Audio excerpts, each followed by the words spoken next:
Good evening, everybody. Welcome back to another SciComm September Live. My name is Ntsiki for those who do not know me, and we are Siakula Digital. So we are a marketing agency, but we're also a very much a science platform that's always committed to showcasing, celebrating, and accelerating science and scientists in Africa.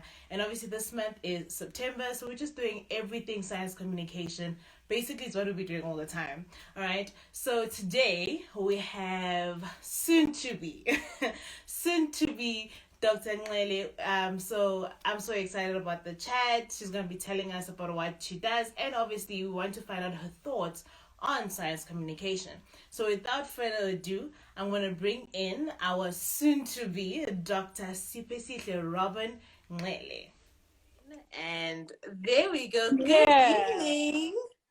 Hi, how are you? Fine, thanks. And how are you? Good, thank you. Good to officially meet you. And thank you for having me here. It's a pleasure. Thank you for agreeing to do this. I'm so excited to have this chat with you. I know it's going to be a very insightful one. I hope so. I'll Yeah. do the best I can to Do give your best. That's all you have to do. informative information. Yeah. And I mean, you are very committed to this because you came back to Instagram for this. Honestly, and I really was pushing to only start posting again like later on in the year. So I'm here for Yay you. to us.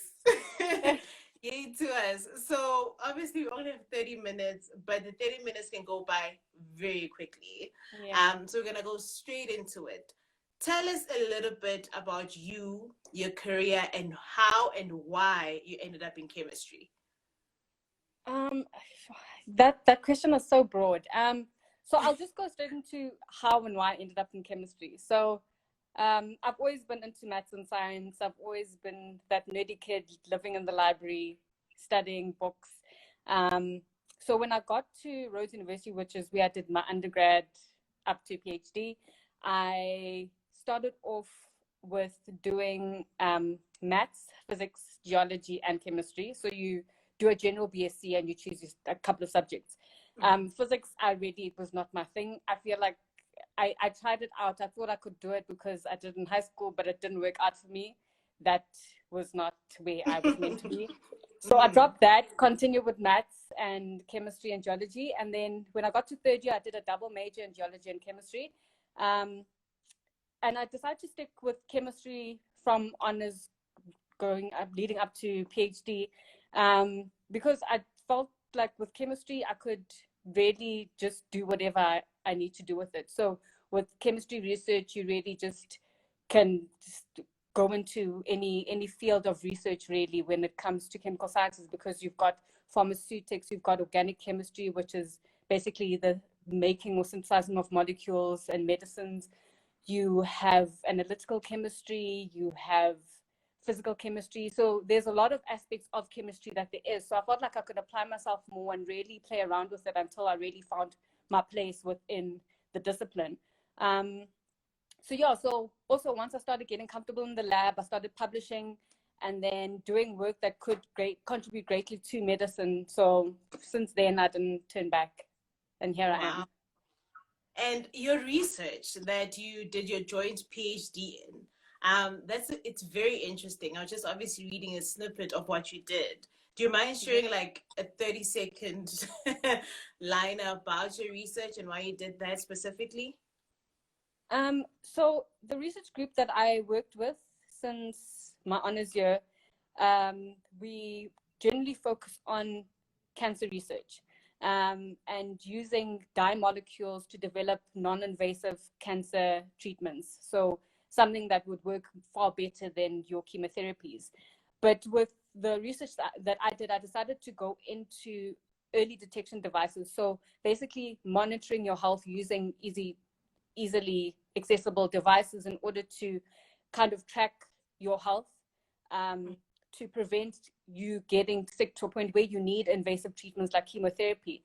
A lot of students were doing breast cancer research, so I decided to go into prostate cancer research, just to do something different because no one had really gone into that particular subject. So in that regard, I then started using materials that I could make myself in the lab in order to develop these devices so that, you know, even the people in the most dire situations can use these miniaturized or small tools in order to monitor their own health and see how well where they stand when it comes to prostate cancer, because it's one of the most prevalent cancers in the world right now. Mm. No, that's very interesting.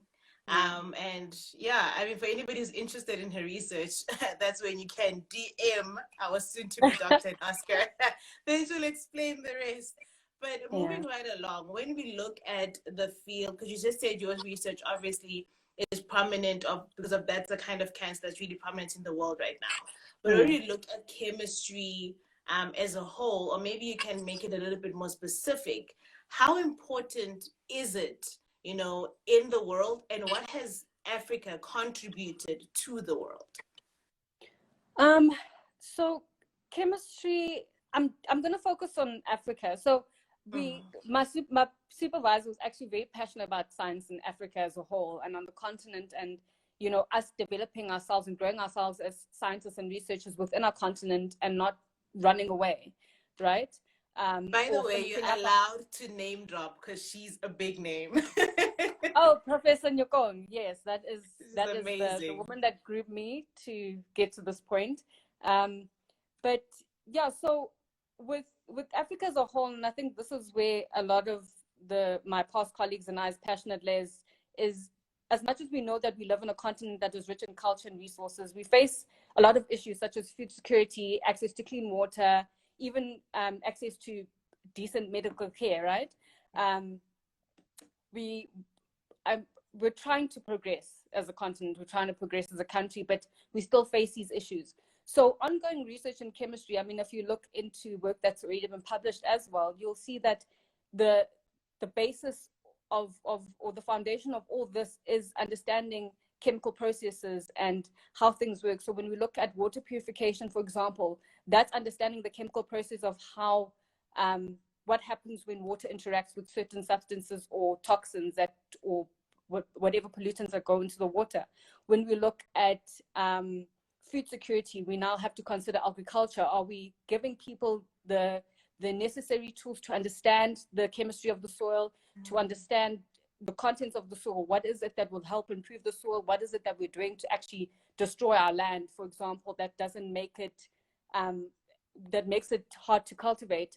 So even with access to medical care, using my research, for example, as much as it is a drop in the ocean, but it's going in the right direction, where I'm saying that can we create certain tools where we allow people to monitor their own health instead of running to the hospitals or having to beg or borrow or steal to get money to get to a clinic or travel hours to even get to a clinic to access medical care. So in terms of how important chemistry in Africa is, that's what I would really highlight right now. And then contributions to the rest of the world. I come from a research group, and I know a lot of other researchers and other institutions are really focusing on publishing their research. And when it comes to publishing, you're actually coming up with new ideas, right? You're coming up with new ideas or work that's never been done before, and you're showcasing it to the world and you're sharing it with the world. So it's not just you or Africa, but the whole world, and contributing to your findings in your chemical research. And the one thing that we must understand is that when scientific evidence will always surface. There'll always be something new because people are constantly probing and asking questions and doing tests and studies. And I mean, now with COVID, we had to come up with the vaccine so quickly. And that's how, you know, quickly science can change, or scientific finds can change. So science is also not a stagnant thing. So we're constantly developing, constantly growing, constantly moving forward. And just to go back like years and years, probably before even my grandmother was even born, the science actually was quite a big thing in Africa. I mean, if we look back at how our ancestors did their healing process, they used plants. They knew that there was medicines and you know, in plants and things like that. And that was before you even found Europeans developing medicine. They're actually old, quite well, I don't want to say outdated, because any information from any point in time is quite crucial. But years ago, work was published where people were discussing how science was developed, or even chemistry and medicine was developed in Africa. So you'll even find salicylic acid is found in plants, and already on our continent we used it to as a pain medicine, and now we find it in things like aspirin, right? That we use for our headaches. Even with your sanitizers, for example, there's findings that in Africa already there was substances in plants that we used in order to disinfect, because we were already performing certain surgeries back then that and things are not documented. There was even a book I read a while ago, I forget the title, but it really divulges a lot of information on the discoveries that actually occurred within the African continent when it comes to science as a whole. So your engineering, your medicines and things, and even architecture. So a lot of things actually root from Africa, and I think we need to go back to the drawing board and see how much we actually, well, how far we actually come, how we've come, and what we come from, and how we can continue to build from that and grow ourselves, instead of looking to run out and contribute to science outside of the world, and instead of building where we are and then using our own resources to grow ourselves as a continent and contribute what we know. Yeah, I couldn't agree with you more, because if there's anybody who can find solutions to problems in Africa, it's Africans. Yeah. So it's that time that Africans stay in Africa, use African resources to make the Africa that they want to see. So like what you've shared is amazing, because what I try to do in all of these live chats is to show that science has always been in Africa. Yeah. It's not something new. It's not something that was brought to us. It's always been here. It's just that we're not doing it the way maybe it was done in Europe or whatever, but it's always been there. And I just love that. Yeah. And I don't discourage traveling or going out into the world and seeing what is done out there. But once you've been out there, because I've traveled during my studies from my master's up until my PhD, even doing the joint PhD, I had to spend some months in France. What the work that's done out there is, it's great. There are resources that they have that we may not have, but when you look at it, we really have a lot to contribute to the world of science as a whole. We really are. We have the resources, we have the brains, we have ourselves. We are the drivers of the science, and it all starts here at home. So we should never think that anyone outside of Africa is far better than us. We just need to find ways in order to really get ourselves out there and build ourselves back up again. Yeah, because we have everything we need right here. Yeah. And obviously we can always go out, get some knowledge, come back and fight. Yeah. But there's something you said. You mentioned publishing. That if you look at published works, but that is information available to academics. And now when we speak of science communication, we're speaking about getting science to the public.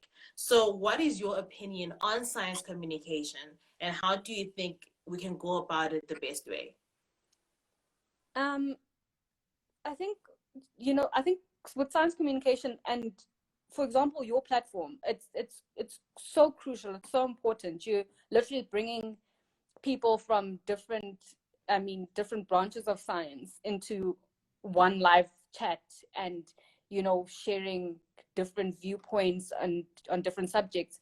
So I think science communication is quite important in that we need to understand that all disciplines end up connecting in some way or the other.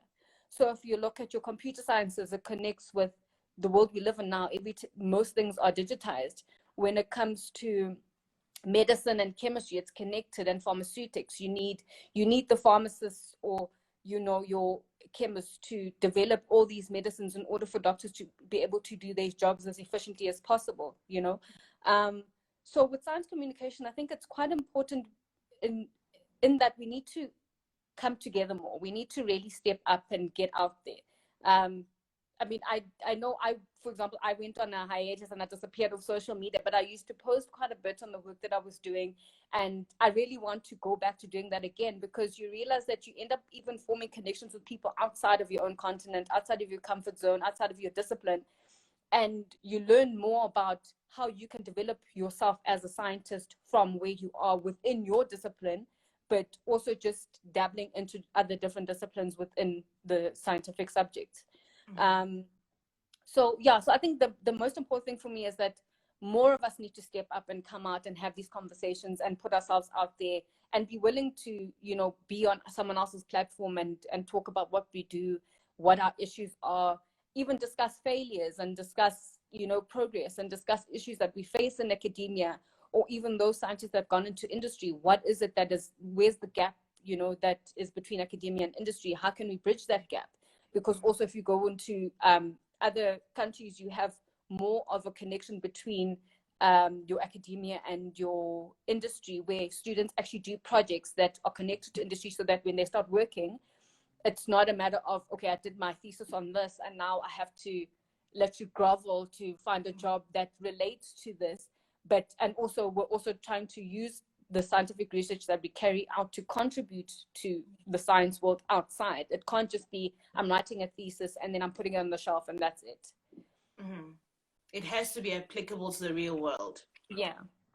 And how often do you, as a researcher, and maybe some of the researchers you've worked with, how often do you go back, especially when you work with people and communities and you use them as case studies for your research and whatnot? How often do you go back and say, this is what we found in the research we've conducted, and this is what we think could help better these circumstances, or whatever the situation was that you're researching?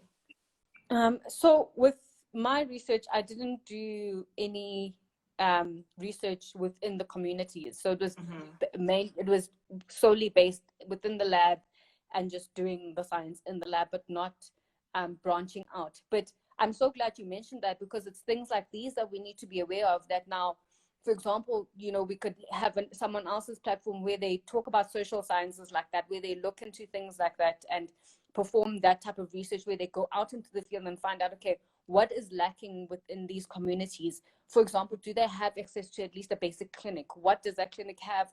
What can they offer? What are the issues that they face? What would help improve what would help our research within the lab improve their livelihoods?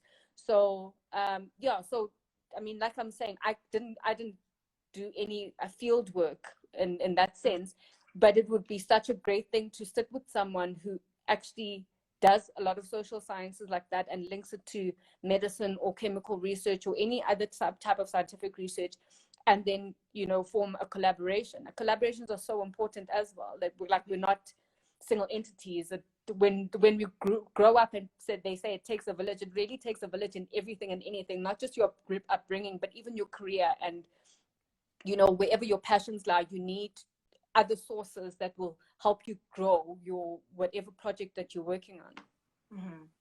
100%. When we go back and speak a little bit more on science communication, because that's basically the main topic, you said we need more, all right? But when we have more science communicators, how then can they go about communicating better? And what platforms and avenues do you think they can use to communicate? I'll let me go back to the accessibility of journal articles, for example, in all these publications. So academics could, for example, if you have platforms such as your podcasts or these live conversations that you usually have, blogs, even just sitting around the table and having conversations with friends, like, or going into doing community service and going into schools and sharing some readings that you have found for yourself. Because no one says that you download an article and you'll get arrested if you share it with anyone else who doesn't have access to that paper, but you can. So yeah, so I think we just need to be more intentional about using the platforms that we have. So if you are passionate about starting up a blog or a YouTube channel, I mean, that's where people are now. That's where people are focused. You have people all over social media, your Twitter, your Instagram, you have LinkedIn.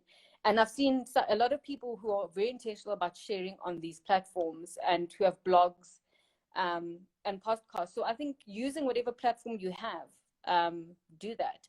I personally really, I enjoy teaching young kids. I feel like they absorb more information.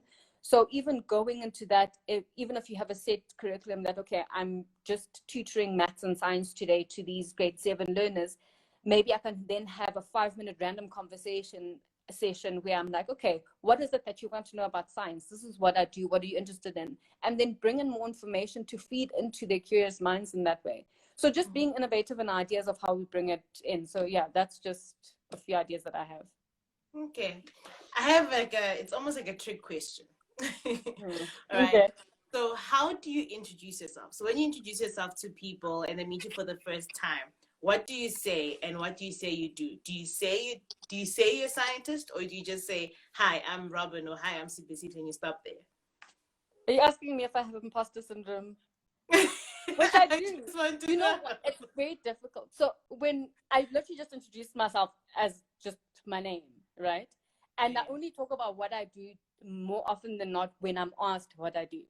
And it's quite, it's been a difficult thing for me to do because I do have imposter syndrome. So when I'm by myself, I'm like, okay, I'm confident, I know what I'm doing, and this is me being transparent.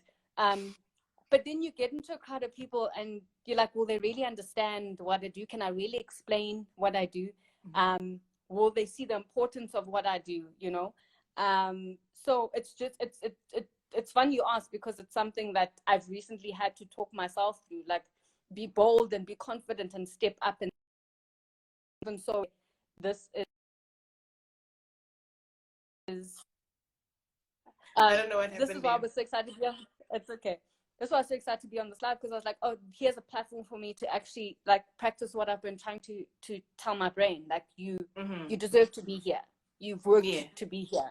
You know, so it's a good thing. You know enough to talk about what you know, and if they don't understand, then you'll need to just go back and find a better way of explaining what you know. You know, it's okay to. I think also the fear of being judged that, okay, you're a scientist but you don't know much. I don't know everything about science. I mean, I had people asking me about COVID vaccines. Like, I know as much as probably everyone who's read about it knows, but I'm not in like knee deep in the vaccine research, but I read about it as much as I can. But I can't give a fully informed decision on that, because that is not the subject that I've based years of my life studying, you know. Whereas there are people who can speak on that. And then there'll be people who can't really tell a lot about prostate cancer research, but I can, because I've spent more time reading on that. So I think we also just need to give each other grace to know that you don't have to know everything. It's okay to say, I don't know, but I'll find out. And that's one thing that, I myself am working on. No, the reason I'm asking you that is because I think one of the ways to open up conversations is to say, hi, I'm whoever, and I'm a scientist. Automatically, people will be like, oh, you're a scientist, so do you know about 1, 2, 3, you know? I mean, obviously, you can't always do that in every single space, but as soon as you say, I'm a scientist, then somebody might be like, oh, actually, I wanted to ask this, and you can be like, oh, actually, I don't know about that, but I can find out, like you said, you know?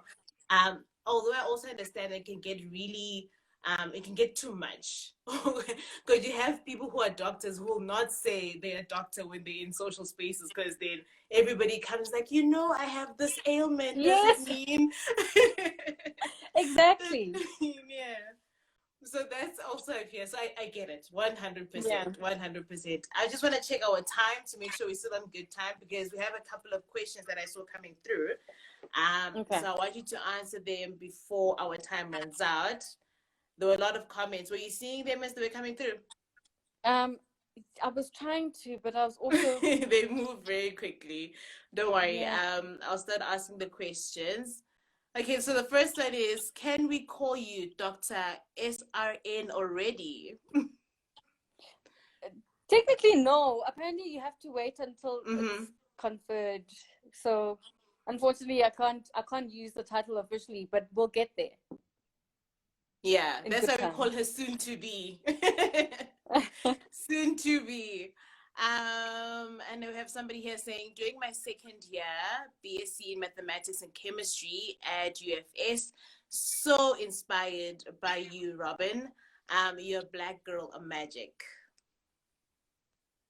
Thank you. This is the And type of then confidence boosters I need so that I can be bold and step up and like, say, hi, I'm Robin the scientist. I actually need to practice saying, hi, I'm Dr. So.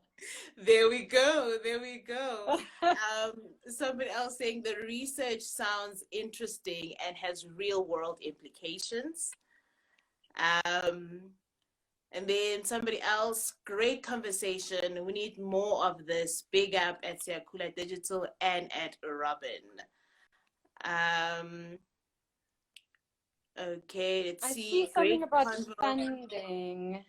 Yes, there is. How's the funding in Africa? A lot of Africans want to contribute, but the funding is not always accessible. Yeah, that is actually one of the big issues that um people struggle to find funding. And I don't, it's not that funding is not there. I think if there could be better ways of advertising the fundings that are available for different disciplines within the science field, it would actually help a lot. And um, I don't know how I would go about doing that, because when you're in the academic space, it's easy to know that what funding is available because you're constantly getting emails from the institution saying this and this Yeah. available. But when it comes to someone who wants to come in from outside, how do they go about finding it? And I think it's one of the things that need to be improved on, just like certain aspects of science communication, where we actually are intentional about finding out what funding is out there, from your private companies to the academic spaces to your state-owned companies, and then compiling a list, and maybe even like being the ones to just post on our social media pages Yeah. or platforms, or inform people and share that, okay, I know that this funding is available. Do you want to apply because I know you're interested in this field? Or finding out, okay, who is interested in doing this study? Are you willing to go through the application process, and then just share that way? So it's actually a good question, because I think there is actually more funding that we realize. It's just not advertised well. That is true. That's my opinion. True. So maybe I could also, whenever I find out about something, I would also tweet it on our platform and put it up so Yeah. people know. Another comment, Africa is the future. Well, Africa is the future and Africa is the now. 100% I agree there. Do you agree there, Robin? 100%. I agree. That's why I'm still here. I could have left and gone back to Europe. But I really have so much faith in just science on our continent. I really do. I think there's so much we can do. It's just, yeah, I just think, I mean, this just opened my eyes that we need to have more conversation like this. So honestly, thank you for starting these conversations and having them with us, so that we can continue with such conversations, so we can grow, meet other people 100%. within the field, meet people who share the same passions, and grow with it. Yeah, definitely. This one is definitely for you. It says you deserve a seat at the table. Thank you. Where's the chair? And somebody's got like, those blushy face with hearts all over. It's like, yes. So you are very loved, Robin. So that's great. Thanks, guys. Okay, here, this one is directly for you. Somebody says, I'm no scientist, but you inspire me regardless. Love you, girl. So proud of you. I'm glad. Thank you so much. And then the last question that we have at the moment is, congrats, Robin. Super proud of you. Postdoc in Europe. No. To be quite honest, I'll be honest about academia personally.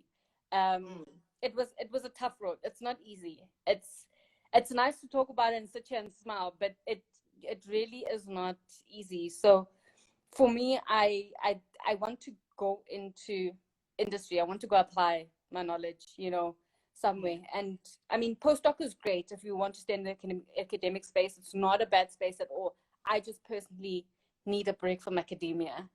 yeah. But in any event, if I'm continuing in research and development wherever I am, it'll always fall back into the academic space, because you're still contributing to the world of science in academia and in the world. So I think the two are interlinked. Okay, fantastic. Do you have any final words of encouragement, of motivation? You've been very honest throughout this conversation, so I really appreciate all the gems that you've dropped along the way. I hope everybody got them. I think it's important to really be honest about our journeys and where we've been and how far we've come, because it's not easy. Um it really is not a walk in the park, whether you are in corporate, because I've done the industry before and it didn't work well for me when I first tried it out. But at that time, I also hadn't really aligned myself with where my passions really lie. So I knew I wanted to be in research, but I didn't know where specifically I wanted to place myself. So leaving my corporate job and then going back to academia, I got the past 3 years to really look into what I need to do, even to discipline myself and understand that there's certain things that will be uncomfortable, but I have to go through that to get to where I want to be. So it's not always about what you want or what you like and having fun the whole way, but it's knowing that even under pressure, you're still enjoying moments of it, and you know that you have something to look forward to that you're going to get to at that point. Yes. So I just think, just it's so important to just know yourself and find your place and where you want to place yourself and work towards that. There's really there's nothing stopping us. Yeah.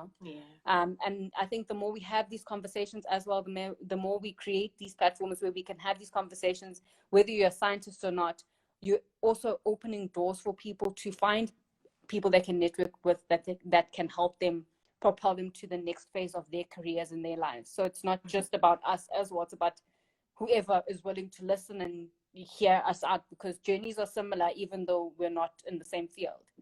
Yeah, 100%. I think there was one more comment that came through there. Um, it's academia is only a road traveled by a rare breed. I completely agree. It's exhausting, but it was It's, worth it, I guess. okay, there's another one here. I absolutely love hearing you speak. Honest, unfiltered, and so motivating. Um, Yes. and somebody's like, "Love me a you, Rob." Okay. There we go. All right. So, any final words from your side that you feel like you want to leave with us and with everybody watching? um I just think, just speak up. I think it's take the risk. It's neither here nor there. Like, it's if you feel like there's something you really want to do, try it out. The worst you can get is a no if you don't ask. Well, if you do ask, the worst you could do is fail at that one thing, and then you try the next. I think Yeah. it's in this life, we already know that living through COVID at this point in life, it's worth taking the risk than regretting not trying out anything. Yes. Um, there are consequences to every decision, obviously, but if you're willing to face those, then go for it. I love that. I love those words. I think they're gonna stick with everybody who's here. Robin, I don't know. Do you prefer Robin or do you prefer Siphesihle? Which one? I really do not mind. There are people who prefer to use one name over the other, but I really don't mind. They both my names. I'll respond to either one of them. Okay. All right. So Siphesihle Robin, thank you so much for joining us. I really enjoyed Thanks this for having me. conversation, and I can see how passionate you are about science communication, but not just that, but about science in Africa as a whole. I don't know if that's because of your supervisor, but I feel like it's also something that you're very passionate about, of elevating Africa to where we want it to be, you know? Yeah. So I definitely feel I should bring you back on sometime in the future. And I'll you be know, here. after you spend some time in industry, and you can come back with a little bit more, information or words of wisdom or knowledge that you've gathered. I think that would be really cool. I will do that. I definitely will. And if I ever I'll, have a Science in Africa conference one day, you you should will probably speak be it on the into panel. existence. I think we need that kind of conference where we have all of these different scientists coming together Yeah. around a table or at a conference, and we're just speaking about what are we doing in Africa at the moment, and Yeah. what has been happening. I think that would be absolutely wonderful. For everybody who's joined us, thank you so much. This was So great. I wish we could speak for a whole hour, but I value your time and I value everybody else's time. So we'll have to, end it here. So, Robin, thank you again, Thank once you again. very much. I This appreciate was it. great. Have a It was. fantastic evening. You too. Thank And you we'll be everyone else for following you on the joining. socials. Yeah, I'm back now. Don't worry. I'll give you content. Oh, great stuff. We'll be following you. Everybody knows your handle. Obviously, I'll also put it when I save this live, and they can always get in touch with you if they need, right? Yeah, definitely. Okay. Thank you so much, Robin. Have a great Thank evening. you. You All too. right. Bye. Bye.